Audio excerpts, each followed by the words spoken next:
వీడికి శాపం ఉంది, రంభ శాపం ఇచ్చింది.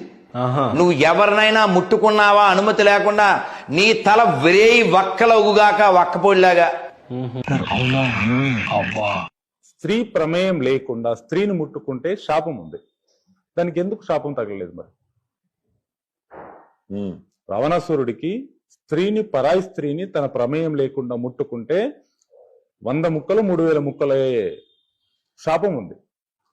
ఆ శాపం ఉన్నప్పుడు సీతాదేవిని జుట్టు పట్టుకొని మెలేసి తీసుకెళ్లాడని చెప్పి స్పష్టంగా రామాయణంలో, వాల్మీకి రామాయణంలో రాసింది.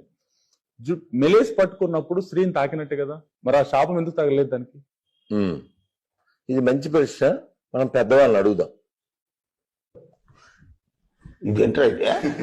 ఎవ్వడు రామాయణం చదవకుండా ఈ వాట్సాప్ బ్యాచ్, ఇదంతా వాట్సాప్ యూనివర్సిటీ, మీ క్వశ్చన్ కూడా అందులో లేదు.